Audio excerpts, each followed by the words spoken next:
Good morning बच्चों। आज हम करने जा रहे हैं वर्कशीट नंबर 52 विषय गणित कक्षा 9। हमारी तिथि 6 नवंबर के लिए। तो चलिए शुरू करते हैं। आज हम पढ़ेंगे चतुर्भुज के बारे में। चतुर्भुज क्या होता है? सबसे पहले जो चार भुजाओं से बंद एक आकृति होती है वो चतुर्भुज होता है। मतलब जिसकी चार साइड्स हो, जैसे आयत है, आपका वर्ग है, ये सब क्या है? चतुर्भुज के उदाहरण है। जिसकी चार क्या है? भुजाएं हैं, लेकिन वो बंद होनी चाहिए। ठीक है, तो वो क्या होता है? चतुर्भुज।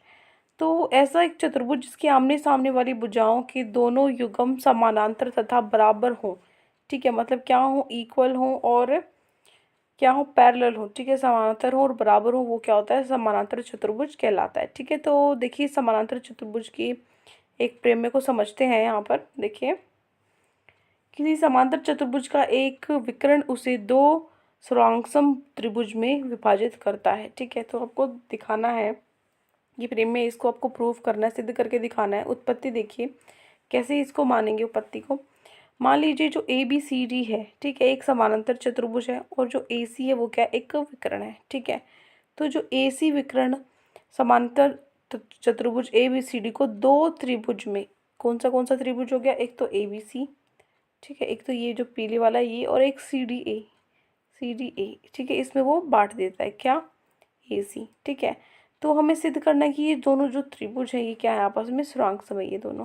तो कैसे देखोगे इन दोनों को? हम क्या करेंगे, इनको ध्यान देंगे तो हमें देखेंगे जो बी सी है, जो बी सी है वो पैरेलल है किसके? समांतर है किसके? ए डी के। ठीक है, और जो ए सी है एक क्या है? तिर्यक रेखा। ए सी क्या हो गई? एक तिर्यक रेखा। तो इससे हम कंक्लूड कर सकते हैं, निकाल सकते हैं कि जो एंगल 6 है वो एंगल 5 के इक्वल है, बराबर है। ठीक है, क्यों? एकांतर कोणों का युग्म। ठीक है, साथ में ही जो ए बी है वो पैरेलल है डी सी के। ठीक है, तो और यहाँ पर भी क्या है? ए बी है जो वो डी सी के पैरेलल है, मतलब समानांतर है, और ये क्या है? ए सी आपका तिर्यक रेखा है। ठीक है, तो इसलिए जो एंगल बी ए सी है, मतलब जो एंगल 3 है वो क्या है? एंगल 4 के इक्वल है। किस लिए? एकांतर कोणों का युग्म, ये भी। ठीक है, तो यहाँ से देखो जो ए सी है, ए सी इज इक्वल्स टू सी ए, दोनों क्या है? उभयनिष्ठ क्या है? दोनों कॉमन है, दोनों में तो उभयनिष्ठ हो जाएगा। तो अब देखो तीन चीज़ें हैं, दो तो एंगल हो गई और एक ये आपकी भुजा हो गई। ठीक है, तो एंगल साइड एंगल नियम से, ठीक है, जो आपका कोण भुजा कोण नियम से आपका क्या हो जाएगा? ये दोनों के दोनों ट्रायंगल क्या हो जाएंगे? बिल्कुल बराबर सुरांग होंगे। ठीक है, या फिर आप कह सकते हो विकर्ण ए सी समांतर चतुर्भुज ए बी सी डी को दो सर्वांग त्रिभुज ए बी और सी डी ए में विभाजित करता है। अब देखिए, बेहतर जानने के लिए आपको क्या करना है, जो कागज पर एक समांतर चतुर्भुज खींचकर उसे काट लेना है। ठीक है, अब इसे विकर्ण के अनुदिश काट लेना। ठीक है, जो मतलब जो आपकी डायगोनल है बीच में से, इसको ऐसे काटोगे टेढ़ा। ठीक है, जो आपका डायगोनल है डायगोनल पे से। तो ठीक है, अब आप क्या करोगे कि आप दो त्रिभुज आपको मिल जाएंगे।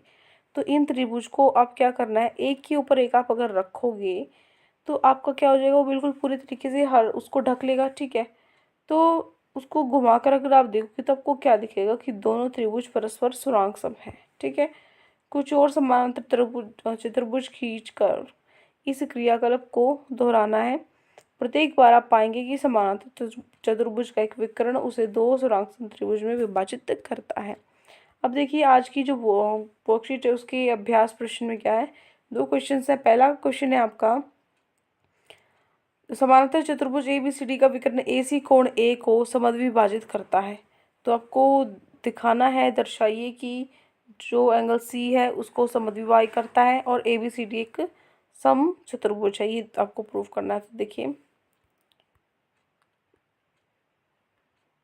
ये है आपका उत्तर नंबर का फर्स्ट पार्ट। देखो सबसे पहले आपका ये, आप जो पहला पार्ट है ये आपको डायग्राम है। ठीक है, तो इस डायग्राम में अगर आप देखोगे जो एंगल 1 है, एक मिनट, जो एंगल 1 है वो किसके इक्वल है? एंगल 4 के इक्वल है, एकात्र कोणों का युग्म।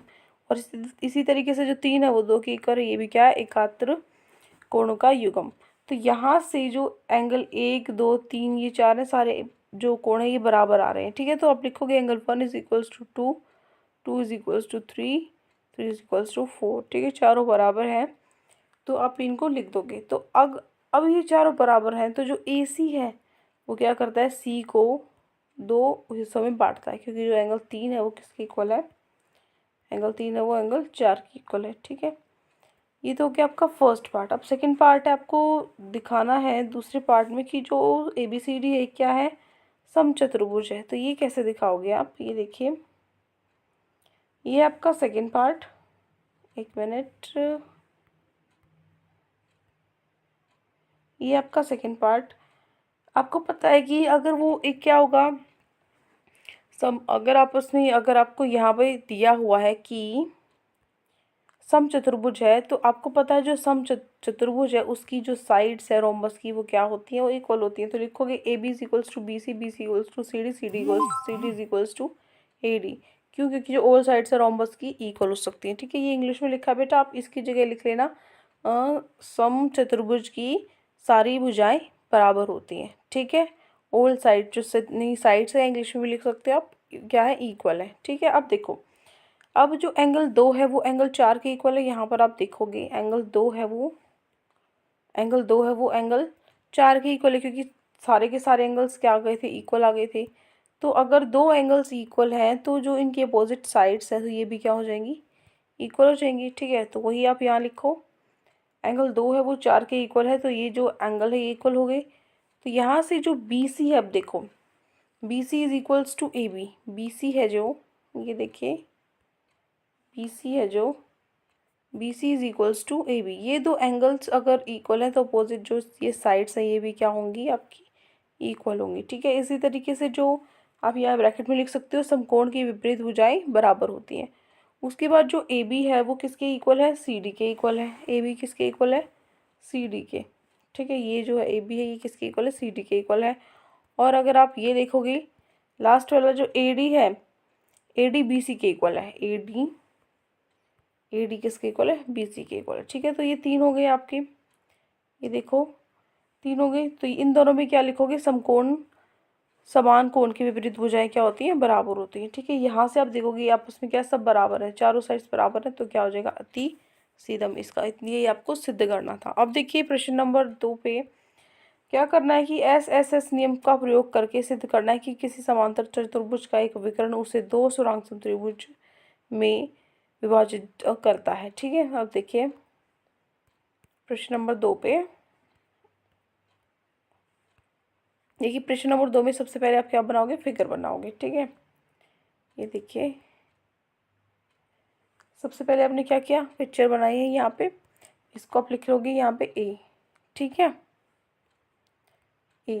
आपको क्या प्रूव करना है कि ये दोनों क्या आपस में कॉन्ग्रुएंट है। ठीक है, तो ABC आप लोगे ट्रायंगल और CDA लोगे, तो जो AB है वो किसके इक्वल है, DC के इक्वल है, क्योंकि समांतर चतुर्भुज की आमने सामने वाली भुजाएं बराबर होती हैं। और जो AD है वो किसके इक्वल है, BC के इक्वल है। और जो AC है वो क्या है, कॉमन है। ठीक है, उभयनिष्ठ है, दोनों में है जो AC है। तो तीन चीज़ होगी, साइड साइड साइड, तो साइड साइड साइड से जो ABC है वो किसके इक्वल है, CDA के कॉन्ग्रुएंट है। ठीक है, ये आपको सिद्ध करना था, तो लिखोगे अति सिद्धम। तो ये दो क्वेश्चंस आज आपकी वर्कशीट में गिवन थे। आई होप आपको दोनों क्वेश्चंस अच्छे से समझ में आ गए हैं। अगर कोई भी डाउट है आपको पूरी वर्कशीट में, तो कमेंट सेक्शन में आप हमसे पूछ सकते हैं। और अगर आपको हमारी वीडियो अच्छी लगे तो हमारे चैनल को सब्सक्राइब भी कर सकते हैं। Thank you and have a great day.